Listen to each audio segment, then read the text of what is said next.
मैं और माजरा साहब दोनों ने 2 लोकसभा क्षेत्र कवर कर लिए।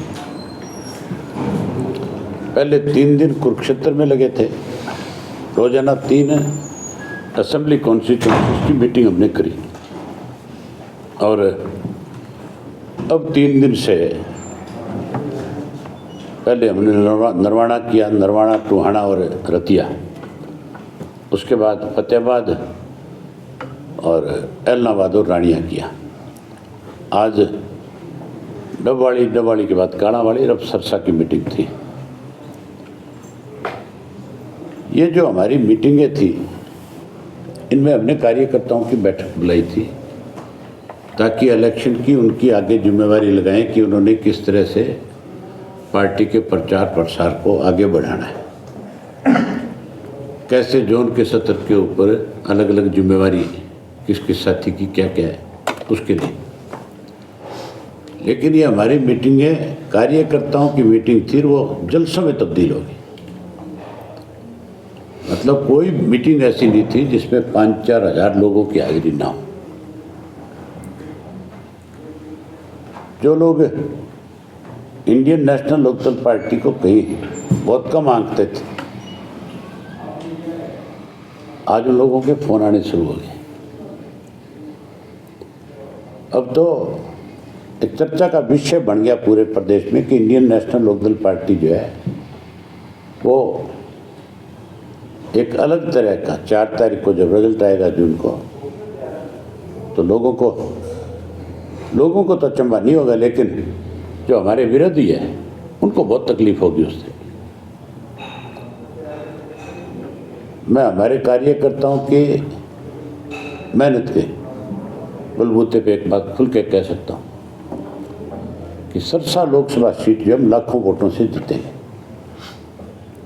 हर हालत में जीतेंगे। ये सारी इकट्ठे भी हो जाए ना, जैसे मुझे इलाहाबाद में हराने के लिए इकट्ठे हुए थे और मुझे लोगों ने जिताया था, उसी तरीके से आज उत्साह है सब में कि हम हर हालत में अंदर सरसा को जीतेंगे। आगे 6 तारीख तक की हमारी मीटिंग और है। 6 को चौधरी देवीलाल जी की पुण्यतिथि है।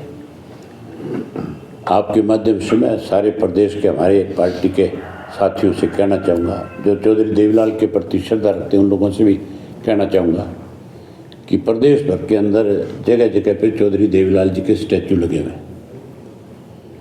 हमारे युवा साथियों से तो कहूँगा कि वो उस दिन ब्लड डोनेशन करें जो लोगों के काम आए। बाकी पार्टी के जो साथी हैं वो चौधरी देवीलाल के स्टैचू पे जाएं और फूल मालाएँ करें, मिठाइयाँ बांटें, और लोगों की कैसे क्या सहायता हो सकती है वो भी करें, ताकि चौधरी देवीलाल की आत्मा को और ज़्यादा शांति मिले कि मेरा कार्यकर्ता आज भी मेरे प्रति उतना ही समर्पित है। 6 को ही बाकी 9 जो कैंडिडेट हैं उनकी अनाउंसमेंट हो जाएगी ना? 6 को नहीं अनाउंसमेंट करेंगे। 6 तारीख को हमने हमारी कोर कमेटी की मीटिंग रखी है, उसमें और नामों पे चर्चा हो सकती है, डिस्कशन हो सकता है, रखी चुनाव के लिए मीटिंग हो।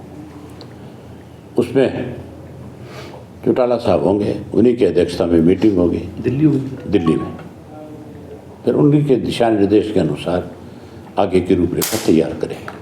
चौटाला साहब, कुरुक्षेत्र आप मीटिंगें करके आए हैं, किस तरह का समर्थन आपको मिल रहा है? मैं कह रहा हूँ कि कार्यकर्ताओं की मीटिंग जो है वो जलसों में तब्दील हो गई थी। आपने सोशल मीडिया का आजकल टाइम है, कोई आदमी कितने भी बड़ा सफाई दे, उस पर 1 मिनट में पता चल जाता है। आज हमारी जो डबवाड़ी की मीटिंग थी वो अनाज मंडी में थी। मैंने सारी मीटिंगें अनाज मंडी में रखी है।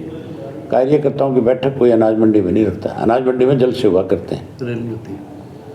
और तुम डबवाड़ी की मेरी लाइव अभी भी बहुत सारी जगह पे चल रही, उठा करके देख लो, देखिए चलाइए, आपको पता लग जाएगा कि कितने लोग हैं। कल रानिया की जो थी वो भी आप लोगों ने देखी होगी, मैं गया था। आप गए थे उसमें कितने लोग थे आप बता दें? इलाहाबाद से ज़्यादा थे। मेरे खुद के हल्के से भी उसमें ज़्यादा थे।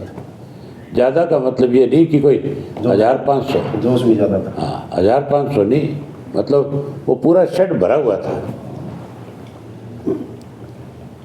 तो फिर जब लोगों में इस तरह का उत्साह है, जोश है, सरकार के प्रति जो नाराज़गी है, मान के चलो जहाँ सरकार के प्रति नाराज़गी है वहाँ कांग्रेस के भी 10 साल के शासन को लोग भूले नहीं हैं। बहुत प्रताड़ित किया सरसा के लोगों को। सरसा का कोई व्यक्ति किसी के बहकावे में नहीं आएगा, अब तो सीधा फैसला करेगा। आज अशोक तंवर का भी विरोध हुआ है जी, किसानों ने झंडे दिखाए हैं, नारेबाजी की है करनौली गाँव फतेहाबाद। आप मुझे बताओ स्वागत क्यों करें इनका? जब ये किसानों का विरोध करते हैं, इससे ज़्यादा बड़ी शर्म की बात हो नहीं सकती कि मनोहर लाल खट्टर जब अपनी सुरक्षा के लिए सरकार से मांग करता है तो उसको जो सुरक्षा प्रदान की जाती है उसमें लिखा हुआ है कि इसलिए इसको जेड सिक्योरिटी दे दी जाए कि इसको किसानों से डर है। हमारा तो प्रदेश ही किसानों पर निर्भर करने वाला प्रदेश है। ये देश किसानों पर निर्भर करता है। हमारे तो देश का नाम कृषि प्रधान देश है, और वहाँ अगर कोई प्रधानमंत्री रहा हो, वहाँ कोई मुख्यमंत्री रहा हो, वो कोई सिक्योरिटी लेने के लिए और उसके लिए पुलिस डिपार्टमेंट ये लिखे तो फिर उसको हमारे प्रदेश में रहने का अधिकार नहीं है। इसका मतलब सीधा है कि उसने मुख्यमंत्री रहते 9.5 वर्ष में किसान कम्युनिटी को सबसे ज़्यादा परेशान किया है।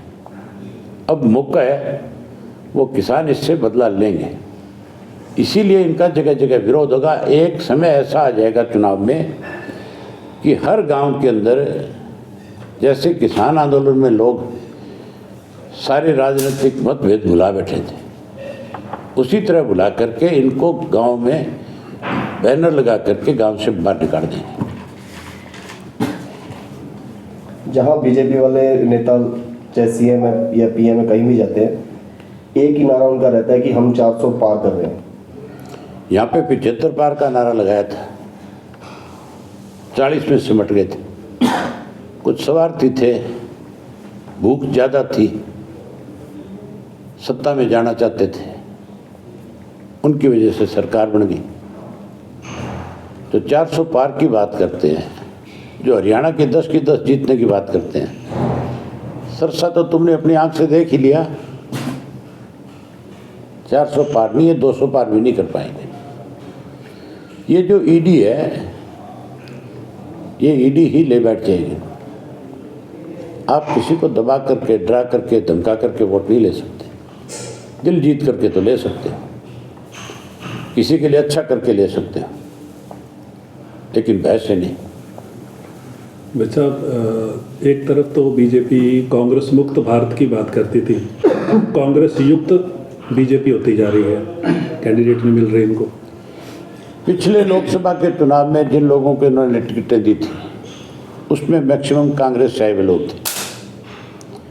अब की बार हरियाणा में 10 में से 6 कांग्रेसी हैं, तो फिर ये ना तो कांग्रेस मुक्त करना चाहते हैं, ना भाजपा मुक्त करना चाहते हैं। ये मिल करके इस देश को लूटना चाहते हैं दोनों पार्टियां। ये जो नेशनल पार्टियां हैं, ये रीजनल पार्टियों को उभरने नहीं देना चाहती, उनको ख़त्म करना चाहती है। एक्चुअल में प्रदेश का फ़ायदा जो होता है वो रीजनल पार्टी से होता है। रीजनल पार्टी के लोग जो है वो प्रदेश के हितों के बारे में सोचते हैं। नेशनल पार्टियां जो है वो केवल अपना स्वार्थ देखती हैं। आप कहीं पे भी देख लो, नेशनल पार्टियां जहाँ पे सत्ता में है वहाँ लोगों को आज भी दिक्कत है। जहाँ रीजनल पार्टियां सत्ता में हैं वहाँ लोगों को ज़्यादा सुविधाएं मिली है। बात की जाए तो हरियाणा की 10 लोकसभा सीटें हैं, आपको सबसे हॉट सीट कौन सी लगती है? ये तो तुम बता सकते हो, तुम्हें ज़्यादा जानकारी होती है इन चीज़ों की। ये जब तुम सारे टिकट अनाउंस हो जाएंगे, सारे लोग मैदान में आ जाएंगे, तब तुम ज़्यादा आकलन करोगे। आप लोग ज़्यादा अच्छा आकलन करके बताओगे। मुझे और तो ज़्यादा कुछ नहीं कह सकता, लेकिन भाजपा की चर्चा नहीं होगी कहीं पे कि भाजपा की वजह से सीट वोट होगी, ये पक्का है। भाजपा का ग्राफ दिन ब दिन गिरता जाएगा। दिल्ली के रामलीला ग्राउंड में 28 पार्टियां जो है इंडी गठबंधन जो है वो इकट्ठी हुई, उसको कैसे देखते हैं? कहाँ पे?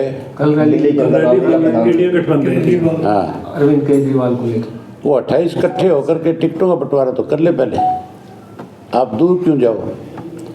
आम आदमी पार्टी कांग्रेस का समझौता है, इससे ज़्यादा बेमेली बात नहीं हो सकती। पंजाब में आमने सामने लड़ रहे हैं, हरियाणा में समझौता करते हैं, दिल्ली में समझौता करते हैं। वो कांग्रेस पार्टी उस आम आदमी पार्टी के साथ समझौता करती है हरियाणा के अंदर, जिसने हरियाणा का SYL का पानी रोक रखा है।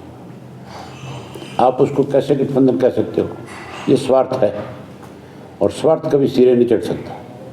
जो स्वार्थी हो जाता है वो डूब जाता है।